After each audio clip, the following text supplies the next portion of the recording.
paz do Senhor para todos. O pastor me pegou de surpresa aqui. Livro de Josué, glórias ao nome do Senhor. Mas eu fico feliz e muito honrado de poder falar, entregar a palavra que o Senhor me deu. Glórias a Deus. Livro de Josué, o capítulo de número 3. Aleluia. Se você veio hoje para entregar o seu culto, se separou essa parte do seu dia, talvez o seu dia hoje foi um pouco corrido, para quem trabalhou ou para quem teve as suas atividades domésticas, foi um pouco corrido. Talvez você começou a fazer a janta e não terminou por conta do horário do culto, como foi lá em casa hoje, né? Mas você separou essa parte para o Senhor. E eu sei que o Senhor tem uma palavra para a sua vida nessa noite. E você vai sair daqui abençoado. Livro de Josué, capítulo de número 3, e o versículo 1 em diante. Levantou-se, pois, Josué de madrugada, e tendo ele todos os filhos de Israel partido de Sitim, vieram até o Jordão e pousaram ali antes que passassem. Sucedeu ao fim de 3 dias que os oficiais passaram pelo meio do arraial e ordenaram ao povo, dizendo: quando virdes a arca da aliança do Senhor vosso Deus, e os levitas, sacerdotes, a levam, partireis vós também do vosso lugar, e a seguireis. Contudo, haja a distância de cerca de 2000 côvados entre vós e ela. Não vos chegueis a ela, para que conheçais o caminho pelo qual haveis de ir, visto que por tal caminho nunca passastes antes. Disse Josué ao povo: santificai-vos, porque amanhã o Senhor fará maravilhas no meio de vós. Disse Josué ao povo: santificai-vos, porque amanhã o Senhor fará maravilhas no meio de vós. O 6, para concluir. E também falou aos sacerdotes, dizendo: levantai a arca da aliança e passai adiante. Levantaram, pois, a arca da aliança e foram andando adiante do povo. Glórias ao nome do Senhor. Falar sobre a arca da aliança do Senhor é algo muito rico, é algo muito importante. O pastor, quando ele estava no ensinamento, o estudo bíblico, antes desse ele estava falando sobre a glória de Deus, antes dos anjos. E ele falou sobre a arca da aliança, que ela era revestida com ouro, ela era feita de madeira de cedro, porque o cedro era uma madeira cheia de imperfeições, cheia de nós. Mas quando Deus ele manda, aleluia, Moisés escolher aquelas árvores, a árvore do cedro, e revesti-la com ouro. O ouro na Bíblia ele aponta para a glória de Deus, aponta para a presença do céu, aleluia. Então quando o Senhor ele pega aquela madeira e reveste ela com ouro, ele mostra que sobre as imperfeições existe um banho da glória dele, aleluia. E o engraçado é que a teologia ela explica que a madeira do cedro ela aponta para a natureza humana, ela aponta para o homem, aleluia. Por isso quando Paulo ele diz que não sabeis vós que vocês sois templos e moradas do Espírito Santo e a presença de Deus habita sobre vós, aleluia. Nós somos esse cedro, nós somos essa arca da aliança, mas isso eu vou falar um pouco à frente. Falar de Josué, nós sabemos que o nome Josué é o mesmo derivado do Yeshua, que quer dizer Jesus, que também quer dizer Salvador, aleluia, glórias ao nome do Senhor. Quando Moisés é chamado pelo Senhor, ele deixa um legado a Josué, o seu menino, o seu moço, que carregava ali o cântaro com água, que carregava brasas de fogo, para onde Moisés ia, aquele menino o acompanhava. era um menino disposto e obediente. Então, quando o Senhor o toma, no final do capítulo de Deuteronômio, o Senhor toma Moisés para si e desaparece com o corpo dele. Aleluia. Então aquele menino conclui os últimos capítulos de Deuteronômio, concluindo a obra que Moisés começou. E no início do livro de Josué, nós vemos quando Deus o chama e diz: Josué, esforça-te e tem bom ânimo, que eu te farei conquistar a terra que eu prometi, aleluia, aos vossos pais e também a Moisés. E ele também disse: assim como fui com Moisés, serei contigo.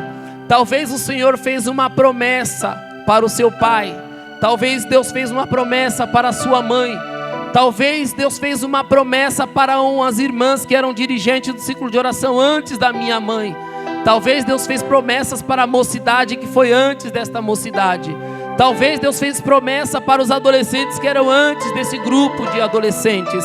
Mas eu quero te dizer que a promessa de Deus ainda está de pé na sua vida.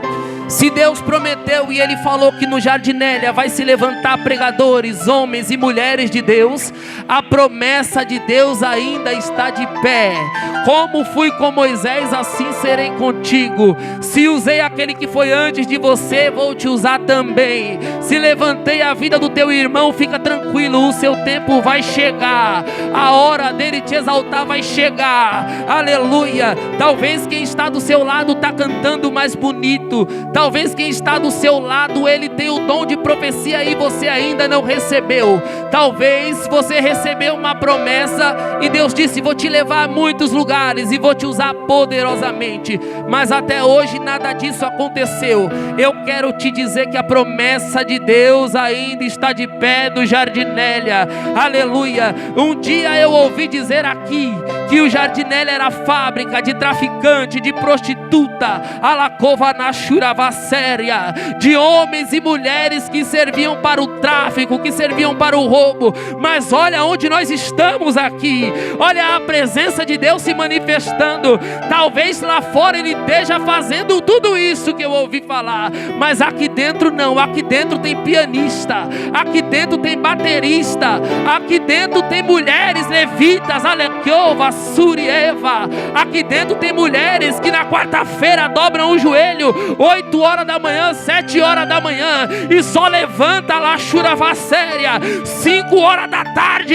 E enquanto isso Deus vai trabalhando, Deus vai dando vitória.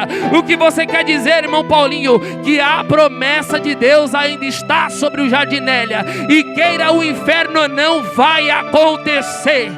Aleluia, aleluia, aleluia. Glórias a Deus.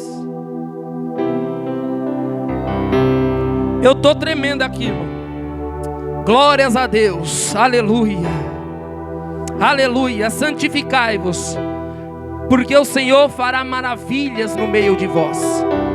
Aleluia. Moisés, ele tem um tipo de Deus,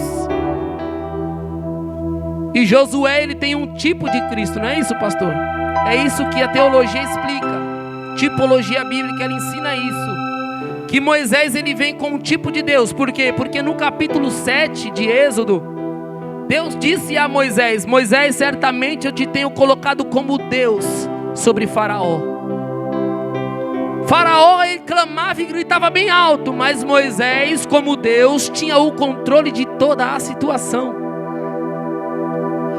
Faraó tentava ali com os seus magos, com os seus bruxos e macumbeiros ali, e Moisés com a sua tranquilidade. Alguns dizem que ele era pesado, a Bíblia diz que ele era pesado de língua. Eu não sei ainda, não foi explicado se ele gaguejava, ou se ele tinha dificuldade, lentidão para falar, ou se ele errava as palavras, eu não sei. Mas eu sei que Moisés era um tipo de Deus, aleluia. E eu vou aqui simbolizar que Faraó tinha um tipo de Satanás, porque todas as vezes ele se opunhava ao povo de Israel para os libertar. Mas o Senhor, tendo já o seu propósito a concluir, ele se levanta todas as vezes com livramento. Então, quando Moisés ele vem com esse tipo, a primeira ação, quando ele sai de cena, entra o Josué com a mesma promessa. Então ele tem um tipo de Deus e Josué tem um tipo de Cristo na Bíblia. Porque quando Josué ele se levanta, ele tem o mesmo nome de Jesus, que quer dizer libertador.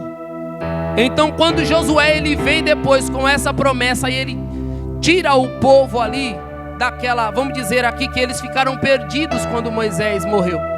Ficaram agora sem entender e falou: e agora? Então Josué tira eles daquela preocupação, daquela situação e guia eles para a terra prometida. Mas nós sabemos que durante essa caminhada foi muito difícil e o povo acabou se perdendo, e só quem entrou foi Josué, Caleb, Eleazar, e a geração com menos de 20 anos foi quem entrou na terra prometida. Mas nós também sabemos que Josué, que recebeu a promessa diante do Senhor, entrou na terra. Aleluia.